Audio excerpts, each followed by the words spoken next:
Imagine, if you can, a silence so heavy that it actually feels like it has a physical weight to it, like it's just pressing down on your shoulders. Oh, absolutely. It's suffocating. Right. So you are in a room. It's this high-tech stainless steel laboratory underground. And there are 3 men in this room. 2 of them are just terrified. I mean, literally trembling, sweating. Their eyes are darting all around. Like cornered animals. Exactly like cornered animals. But the 3rd man, he is calm, he's methodical, he's almost robotic about the whole thing. He is just taking off a suit jacket, and then he's unbuttoning a shirt, he's folding his pants right along the crease, putting on a hazmat suit, and in all this time, he hasn't said a single word. Not one syllable. Not one. The tension there isn't just thick, it's, well, you could cut it with a knife. Or, I guess as we are about to discuss in this deep dive, you could cut it with a box cutter. Yeah, which is arguably one of the most stressful, just entirely suffocating sequences in the whole history of television. I mean, I remember watching it live back then, and it genuinely felt like the air had just been sucked right out of my living room. Same here. It was intense. And it culminates in this moment of violence that is so shocking, so visceral, that, and we'll get into this later, at the premiere screening in Hollywood, it actually physically overwhelmed a member of the audience to the point where they needed medical intervention. Which is just insane to think about. But we are, of course, talking about Box Cutter, the season 4 premiere of Breaking Bad. But we aren't just going to sit here and recap the plot for you today. No, definitely not. We are going to treat this exact episode like a crime scene. We're going to pick apart the evidence, look at the blood splatter, and really figure out how this specific hour of television transformed the entire show. How it went from this quirky crime drama into just a full-blown tragedy. Because it really is a masterclass, isn't it? A masterclass in tension, in the use of silence. And it represents this exact pivot point where Walter White stops being a desperate survivor who's just trying to get by, and he starts becoming something else entirely. Right. This is the moment the mask completely slips. For everyone. Oh, for sure. For Gus Fring, who up until now we kind of thought was just a really strict businessman. For Walter White, who suddenly realizes he is nowhere near in control of the situation. And honestly, even for the showrunners themselves, we're going to unpack all of it. Yeah, we have a massive stack of sources to go through with you today. We dug into the original production notes. We've got these really extensive interviews with Bryan Cranston, Aaron Paul, and Giancarlo Esposito. The insights from the actors on this one are incredible. They really are. Plus, we're bringing in critical reviews from back in 2011 when this aired, the viewership data, and even some technical breakdowns of how they actually pulled off the special effects on set. So settle in.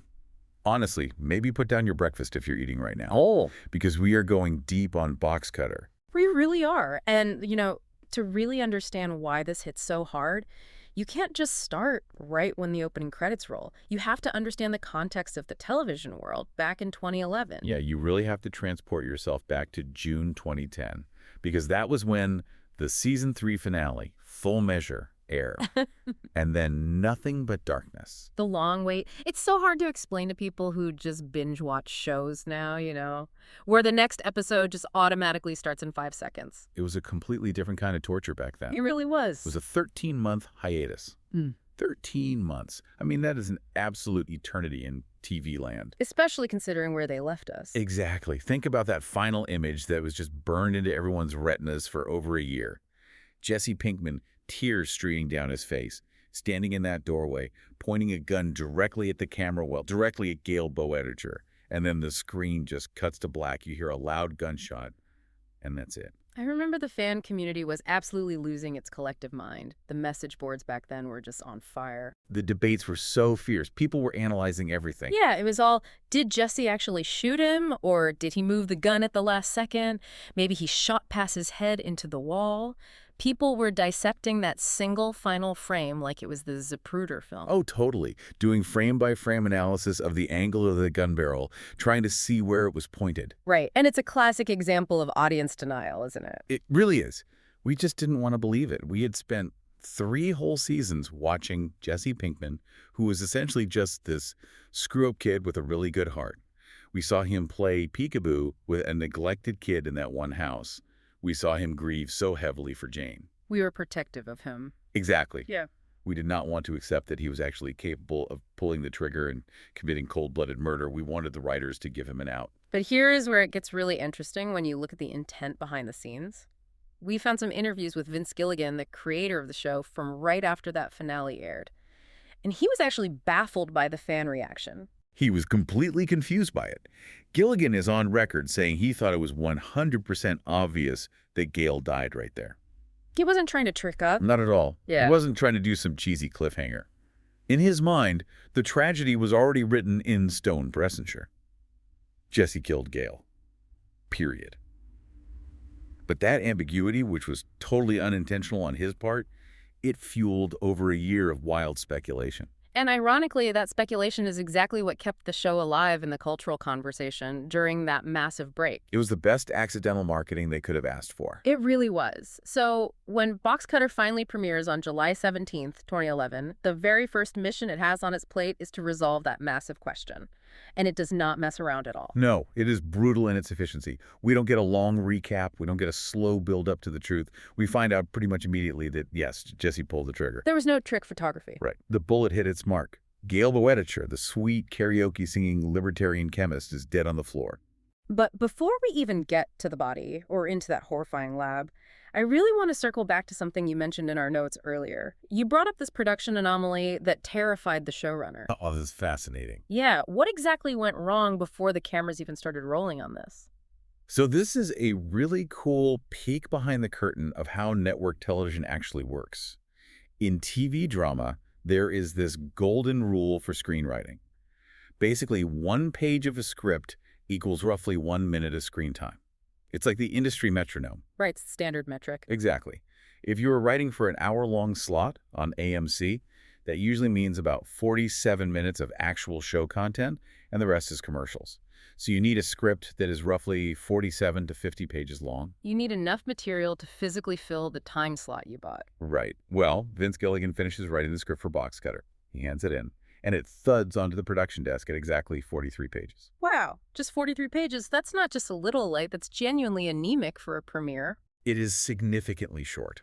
If you shoot 43 pages at a normal television pace, you are coming in 4 or maybe even 5 minutes under your required runtime. Which is a huge problem. A massive problem. Yeah. In television, 5 minutes of dead air is an absolute disaster. You can't just throw up a black screen and wait for the commercials. So, looking at the sources from the writer's room, they describe this palpable sense of panic setting in. Gilligan was incredibly anxious about it. He was terrified they would have to pad the episode. And padding is usually a dirty word in that industry. It means throwing in useless scenes or having characters just repeat themselves to kill time. It usually completely destroys the pacing. Yeah, it kills the momentum right when you need it most. Exactly. And there was talk of writing extra dialogue to fill the gap. Maybe having Walt go on another one of his long, frantic rants, just to fill the clock. But they ultimately decided against it. Thank goodness. Right. Instead, they handed this terrifyingly short script to the director, Adam Bernstein, with a very specific, very daunting challenge.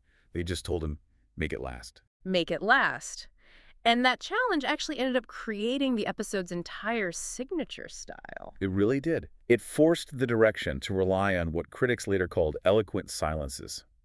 Because they couldn't fill the time with words, they had to fill it with behavior. They had to rely entirely on visual storytelling. So when we see those famously long, lingering shots, Gus walking slowly down the stairs, the slow pan across the equipment in the lab, the excruciatingly slow process of him changing his clothes, that wasn't just some artistic choice to be artsy. Not initially, no. It was a practical necessity. That is wild. It was a necessity that became a massive virtue. It's a classic case of constraint breeding creativity. Yeah. Think about it. If that script had been 55 pages long, Gus probably would have walked in briskly, said a few menacing lines, killed Victor, and left. It would have been a standard television scene, fast and loud. Exactly. But because they desperately needed to burn time, we as the audience are forced to endure the entire ritual. We have to watch every single agonizing second of it. And that stretches the tension until it feels like your nerves are going to snap. It turns the entire episode into a pressure cooker. Yeah. So let's walk through the narrative arc now, because the structure they used here is really clever. We don't actually start with the horror in the lab, we start with a flashback. Right. The cold open. Yeah. We are immediately transported back in time. We see Gale Boetticher, alive and well. He's standing in the warehouse. But it's not the superlab yet. It's just this big, empty shell of a room. And he's unboxing equipment. And it's actually really heartbreaking in hindsight. He's acting like a kid on Christmas morning. He's opening these wooden crates, looking at the shiny new stainless steel vats. He's so giddy. He is. He's so excited. He's talking to Gus about the theoretical purity of the product they're going to make. And this is so crucial for really understanding the tragedy of Gale's character. In this flashback, he is practically begging Gus to hire Walter White. Which is crazy to watch now. It is. Because Gus actually has major reservations. Yeah. Gus is a deeply cautious man. He knows Walt is messy. He knows Walt has cancer. He knows Walt has a brother-in-law in the DEA of all places. Gus literally says, I don't think this is a good idea. But Gale just insists. He pushes hard. He says, you need this guy. His product is technically superior to mine. I can't quite get that 99% purity.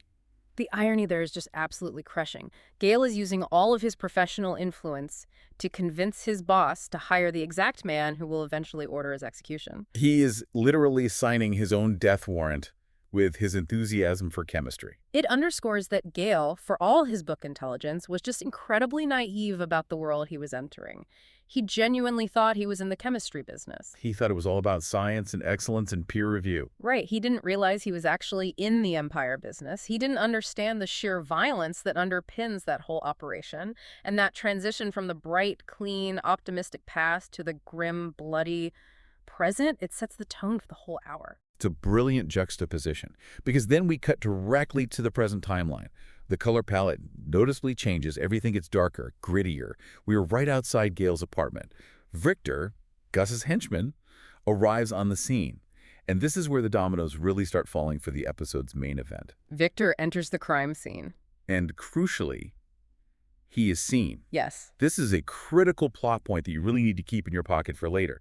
There are neighbors outside. They're gathered around the door, and they clearly see Victor go into the apartment. He goes in, he finds Gale dead, he sees the bullet wound, he immediately calls Mike to report it, and then he makes a very specific choice. He runs out, drives over to Walt's car, drags Jesse out of it, and brings him back to the lab. Mike is already down there holding Walt hostage, and Victor does something entirely unexpected. He starts cooking. He fires up the equipment. Yeah. This is such a fascinating moment for Victor's character psychology. He's trying to replicate Walt's highly complex process. Why does he do that, though? Is it just pure arrogance? Does he really think, oh, I can do this better than the master chemist? It's panic. It's absolute panic disguised as arrogance. Victor knows he messed up big time. He was seen at a murder scene by multiple witnesses. Right, the neighbors. Yeah. And he knows Gus Fring better than anyone else in that room. He knows that being a liability to Gus is an automatic death sentence. So he desperately tries to pivot. He tries to show Gus, look, I learned the recipe. I watch them cook every single day. You don't need these two headaches anymore. You can kill them. I can be your cook. He's basically trying to make himself indispensable on the spot. Right. He's auditioning for a promotion just to save his own life. Exactly. But this is where we see the Dunning-Kruger effect in full swing. Oh, for sure. Victor thinks that because he knows the basic steps, turn this valve, pour this chemical for this many minutes, that he actually understands the chemistry itself.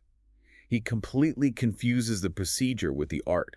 Walt even mocks him for it right there in the lab. He starts throwing out questions, pointing out that Victor is missing crucial variables, like room humidity and specific gravities. And more importantly than failing the chemistry quiz, Victor fundamentally misunderstands what Gus actually values. How so? Well, Victor thinks his value to Gus is about the product, the blue meth. He thinks if he can make the blue meth, he's safe. But for Gus, at this specific stage of the crisis, the product is entirely secondary. Control and discretion are the only currency Gus cares about. That makes perfect sense. Victor thinks he's solving a production problem for his boss. But Gus looks at Victor and only sees a massive security leak. Precisely. And that disconnect between how Victor views himself and how Gus views him is what leads us directly to the centerpiece of the episode. The lab scene. The lab scene. If you ask literally any Breaking Bad fan about Box Cutter, this is the scene they want to talk about. It is the defining moment of the season and maybe even the entire series. It plays out like a tense stage play, a chamber drama. You have four very distinct energies trapped in that underground room. You have Walt, who is just manic. He is operating on pure adrenaline and sheer terror. He stopped talking. Right. Then you have Jesse, who is actively dissociating. He is just completely checked out, staring blankly. Then you have Mike, who is watchful, pragmatic, holding his gun. And then you have Gus. And Gus brings a totally different energy into the room. He walks down those stairs, And he doesn't bring anger. He doesn't yell. He brings silence. It has been called the loudest silence in television history. Mm-hmm. When Gus walks past Walt and Jesse, he doesn't even acknowledge that they are there. He just walks right past them, goes up the metal stairs to the little gantry area.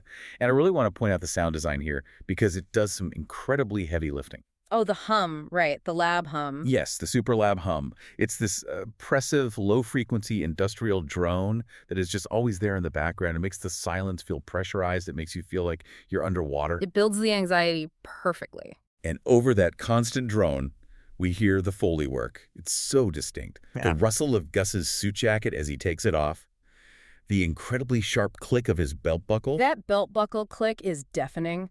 It honestly sounds like a gunshot echoing in that quiet room. And notice what Gus is actually doing up there. He isn't just rushing to change his clothes so he can get down to business. Yeah. He is performing a ritual.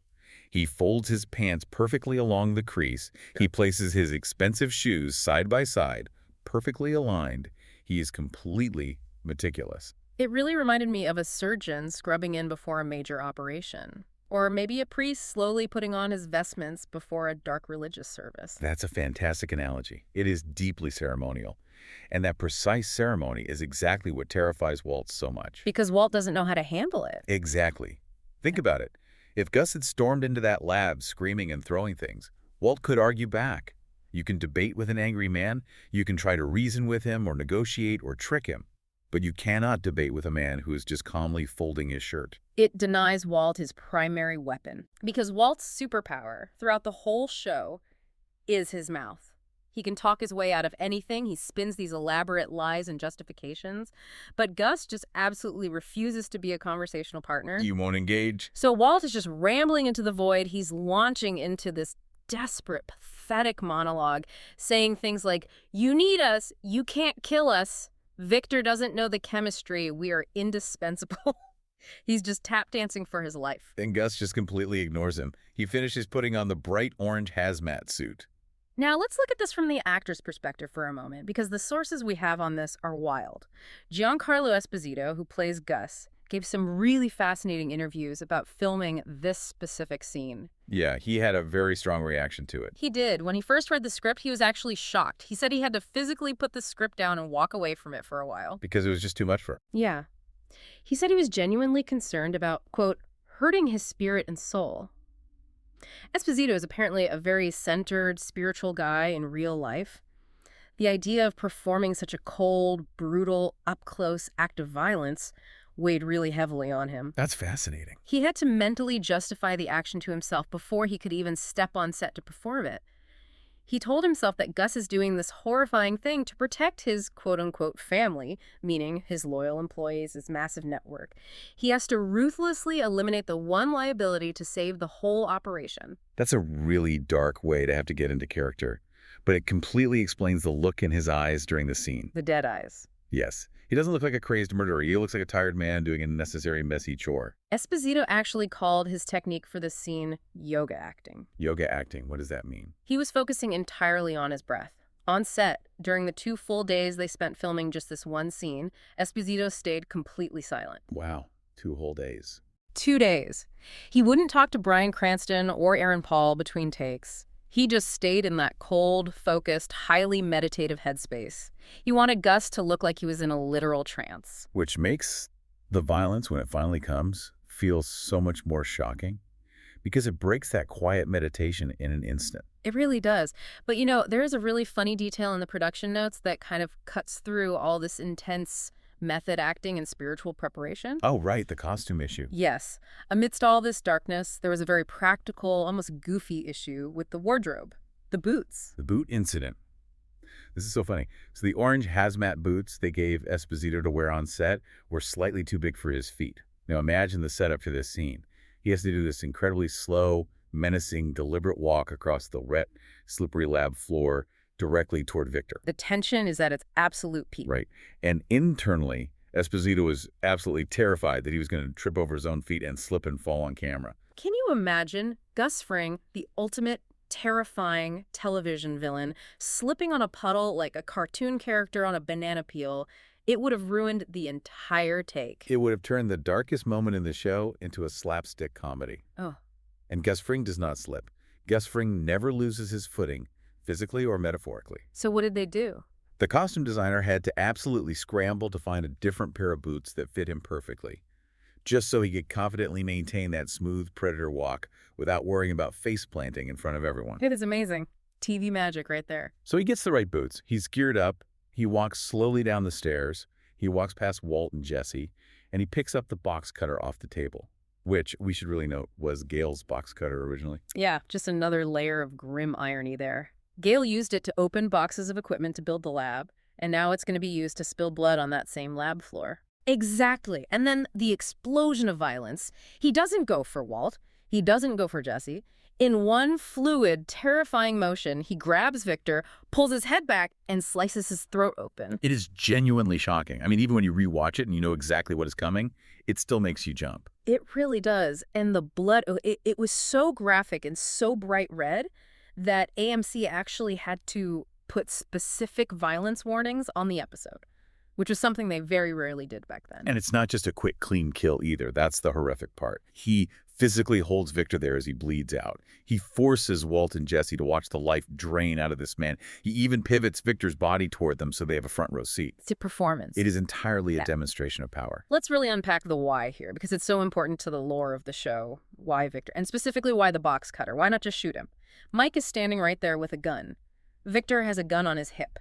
A gun is quick, it's clean, it's tactically sound. It comes down to symbolism. A box cutter is a tool. It's exactly what you use to open packages of raw chemicals or break down cardboard. By using the box cutter instead of a gun, Gus is completely recontextualizing the murder. What do you mean? He's saying this isn't a gangland hit. This is a workplace accident. This is a severe administrative action.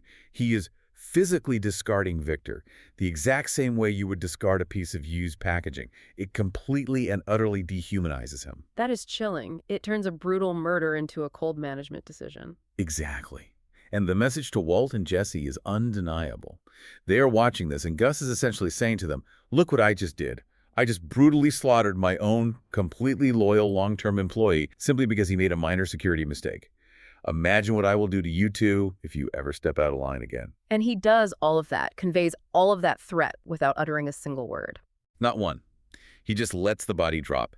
He goes over to the emergency eye wash station, washes the blood off his hands and face, changes back into his pristine street clothes, perfectly adjusts his tie, and finally says his one and only line of the episode. Get back to work. The pure banality of evil. Bryan Cranston actually described filming the scene in a way that really captures that. He called it painful but beautifully crafted.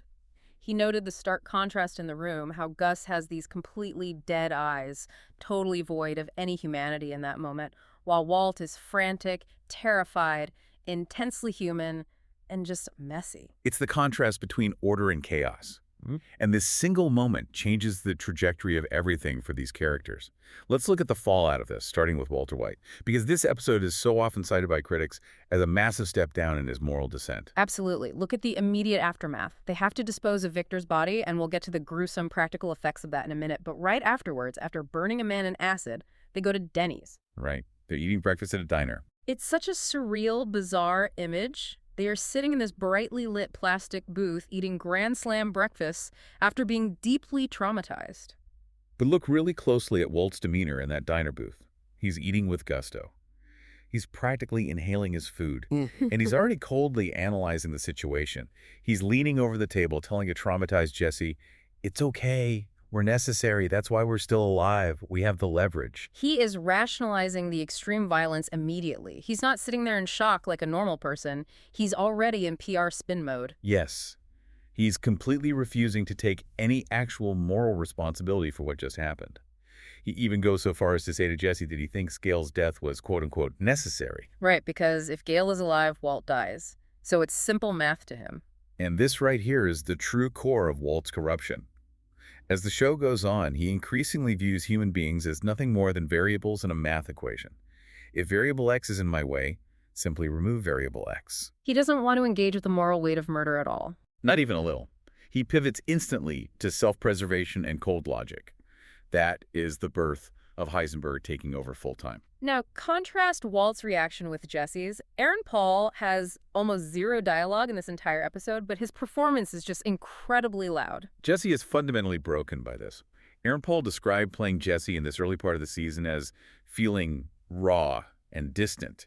He's completely shut down. Which makes sense. He just shot a man in the face. He just murdered Gale, who was innocent, at least in terms of not doing anything to hurt Jesse. And then back in the lab, when Gus is slitting Victor's throat, Jesse isn't crying or pleading like Walt is. He's just standing there watching.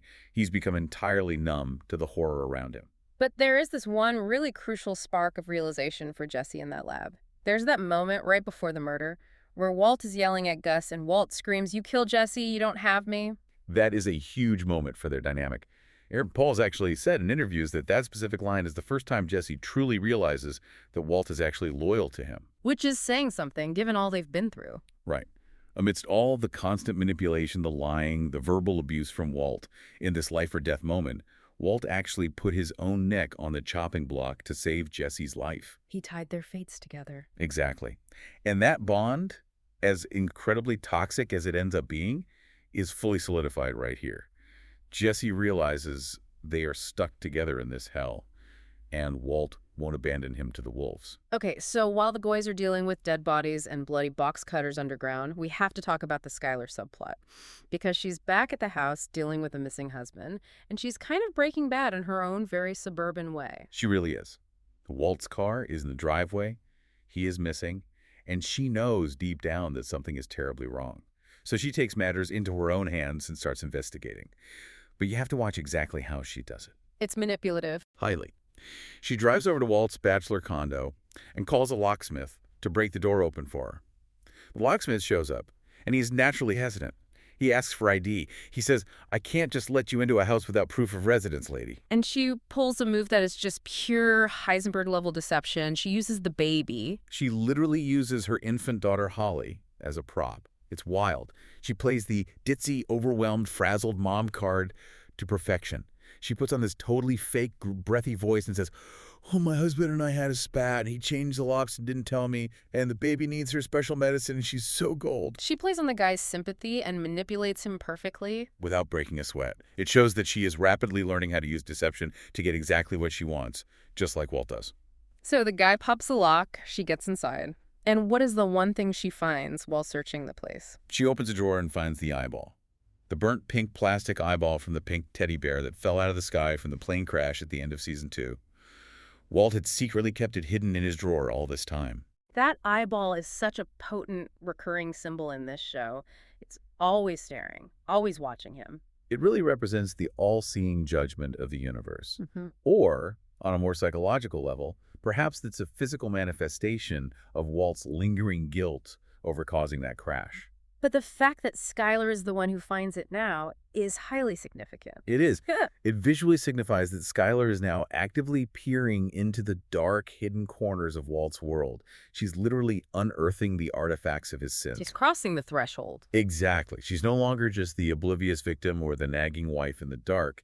She's becoming an active investigator, and as we see later in the season, a full-blown accomplice. Speaking of accomplices, I really want to talk about the physical production of the body disposal scene back at the lab, because it's intensely gruesome, but from a filmmaking perspective, it's technically fascinating. Oh, the acid barrel. Yeah, they have to get rid of Victor's corpse.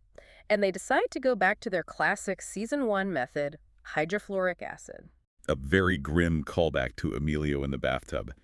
Trust the chemistry, as Walt would tell Jesse. Right. But visually, the production team did something really creative to film this. They shove Victor's body into a heavy plastic barrel, then they have to lift that barrel up with a forklift to move it. And the director, Adam Bernstein, wanted the plastic barrel to look somewhat translucent on camera. Oh, translucent. So the audience could actually see the dark shadows of the liquefied fluids and the remains sloshing around inside as the forklift moves. That is so deeply gross, Yes. but undeniably effective for television. How do they actually achieve that without, liquefying a real stuntman? It's a brilliant, old-school practical effect. They placed a strong backlight right behind the plastic barrel to make the plastic sort of glow. Then they took heavy-duty monofilament, basically really thick, invisible fishing line, and tied it to the inside bottom of the barrel. Okay, fishing line inside the barrel. Yeah. Yep. And they had crew members literally lying flat on the floor, just off camera, aggressively twisting and pulling those fishing lines during the take. It violently agitated the fake liquid inside to make it swirl and heave. So it's basically just a really twisted puppet show. A very macabre, bloody puppet show, yes. But the result on screen created that incredibly visceral, heavy look of a human body breaking down and sloshing against the plastic. It really sells the physical weight of the death. You feel the reality of what they are doing. And apparently it was a physically demanding scene for the actors, too. Jeremiah Bitsui, the actor who played Victor, actually sustained a real injury during the filming of his own character's body disposal. Wait, really? What happened? He actually sprained his ankle quite badly while they were physically shoving him into the top of the barrel for the wide shots. Oh, man. Talk about adding literal insult to injury. You have to lie there and get your throat slit on camera, and then you legitimately sprain your ankle while being shoved headfirst into a plastic drum by your co-stars. That is just a fundamentally bad day at the office. It really is. And then, after all that grim cleanup, we have to talk about the absolute fashion statement of the season. Oh, I know exactly what you're going to say. The T-shirts. The Kenny Rogers T-shirt. Laughs the Kenny Rogers Roasters promotional shirts. It's so iconic. So they finish dissolving the body, and their original clothes are totally covered in blood and acid. They need new clothes immediately before they can leave the lab and go to Denny's. And they end up wearing these matching bright red shirts that are just way too big for them. Right. Vince Gilligan was actually asked about this specific wardrobe choice in an interview. Because fans always overanalyze everything. Of course. What does Kenny Rogers symbolize? Exactly. People were asking if there's some deep symbolic meaning. Like, does Kenny Rogers represent God? Or does the roasted chicken represent Gale being burned? And Gilligan just laughed. He said there is absolutely no deep meaning to it. It's just pure practical logic. Mike was the one who got the clothes for them, right? Yeah. Mike was told to find them something clean to wear. He probably just drove to a local thrift store or a truck stop out on the highway, grabbed the very first two clean shirts he saw on the rack, bought them, and threw them at Walt and Jesse. It's hilarious in context, but visually it still works so incredibly well for the scene. It works perfectly because it entirely strips them of their dignity. You have these two hardened criminals who just witnessed a cartel execution and dissolved a body in acid. And now they look like awkward twins or little children sitting in a Denny's booth wearing these completely oversized, ridiculous novelty shirts. It physically shrinks them. It really emphasizes how incredibly small they are compared to someone like Gus. Think about it. Gus commits the murder and then puts his perfectly tailored designer suit back on and goes to work. Walt and Jesse are sitting in a diner in cheap promo merch. It visually reinforces the massive power dynamic at play. It's so smart. Now, Breaking Bad is obviously famous for its intricate Easter eggs, and this episode actually has a couple of really good ones hidden in the background for the superfans. Yeah, the clock is probably the biggest one people catch. Let's talk about the clock. In Gale's apartment, right after Victor leaves, and the neighbors are outside calling the police, the camera intentionally lingers on Gale's digital bedside clock, and it clearly reads 10.13. 10.13, which might just seem like a random time, but that number sounds very familiar to any hardcore sci-fi fan from the 90s. Right, because it's the name of the production company, 1013 Productions, owned by Chris Carter, the creator of The X-Files. Exactly. And the connection there is that Vince Gilligan actually got his big break in Hollywood writing and producing for The X-Files for years. That's actually where he first met Bryan Cranston, when he cast him in a really intense guest role. The episode Drive, right? Yeah, Drive. Yeah. So 1013 is also Chris Carter's actual birthday, October 13th. Yeah. Including that clock time is just a little respectful nod to the show's lineage. Because honestly, without the X-Files giving Gilligan that training ground, there's no Breaking Bad. That's a great homage. And there's another one right in that same room. On Gale's coffee table, there's a specific book visible. Oh, the Stephen King book. Yeah. It's a copy of Everything's Eventual by Stephen King. It's a collection of his short stories. Is there a thematic connection there? Definitely. It's a subtle nod to the creeping horror elements that are taking over the show. One of the specific stories inside that collection actually involves a man who has the supernatural power to kill people just by drawing complex symbols and leaving them for the victim to find. Oh, wow. Which is kind of like a dark mirror of a chemist killing people using complex chemical formulas. Exactly. It's very parallel. But on a more meta level, Stephen King was a huge, very vocal fan of Breaking Bad right from the first season. He wrote articles praising it. So putting his book prominently in Gale's apartment feels like a mutual appreciation society kind of thing. A tip of the hat from the prop department. I love those little details. Right. Okay, let's shift gears and talk about how the real world reacted to this episode. because Box Cutter was a massive cultural event when it finally aired in the summer of 2011. It was huge. Critically speaking, it was instantly hailed as a masterpiece of television minimalism. Minimalism on AMC. Yeah. TV reviewers were practically doing backflips over it. They were comparing the episode's tense, slow pacing to Alfred Hitchcock's thrillers. Some critics compared the filmmaking specifically to the Coen brothers' movie No Country for Old Men. Because of the quiet, methodical killer aspect. Exactly like Anton Chigurh. The critics absolutely loved that a mainstream network show had the sheer confidence to just be quiet, to let a single terrifying scene play out in real time for 10 minutes with almost zero dialogue. That is so rare in American TV, where everything usually has to be fast and dialogue-heavy, Right. so people don't change the channel. And clearly people did not change the channel. The ratings data absolutely backed up the creative choices. It broke massive records for the show at the time. Over 2.58 million households tuned in live to watch the premiere. Which, sounds a little modest by today's streaming numbers, or even by the massive numbers the series finale eventually got. But for AMC, back in 2011, for a dark cable drama about meth, that was an astronomical number. It was comfortably the most watched episode of the entire series up to that specific point in time. And interestingly, when you look at the viewer data, the audience demographics noticeably shifted with this premiere. The 18 to 34-year-old male demographic jumped up by 67% compared to the season 3 average. A 67% jump in one demo is insane for a fourth season. It really proves that the word of mouth had spread like wildfire during that long 13-month hiatus. People were telling their friends, you have to watch this. Right, people were catching up by buying the DVD box sets. And this was also right during the early days of Netflix streaming when older seasons were being added. So by the time season 4 finally started, the show had officially crossed over. It went from being a critically acclaimed cult hit to a full-blown cultural phenomenon. But of course, there was one specific reaction to this episode that was maybe just a little too intense. We teased it at the very beginning, the screening story. Oh, yes. This is genuinely legendary in Breaking Bad behind-the-scenes lore. So AMC held this massive, glitzy premiere screening at Grauman's Chinese Theater in Hollywood. The famous theater with the handprints. That's the one. They had this massive movie screen, an incredible booming surround sound system. The whole cast was there, the crew, all these important industry people in their nice clothes. And they hit play on Box Cutter, and during the climax of the lab scene. The visual of the blood hitting the floor, the immense stretched out tension, the visceral sound of the blade cutting. It was so intensely overwhelming on that giant theater screen that Bryan Cranston's own daughter, Taylor, actually fainted. No way, his own daughter. She completely passed out in her theater seat. That is wild. It caused a whole commotion. They actually had to stop the screening briefly, turn the house lights up.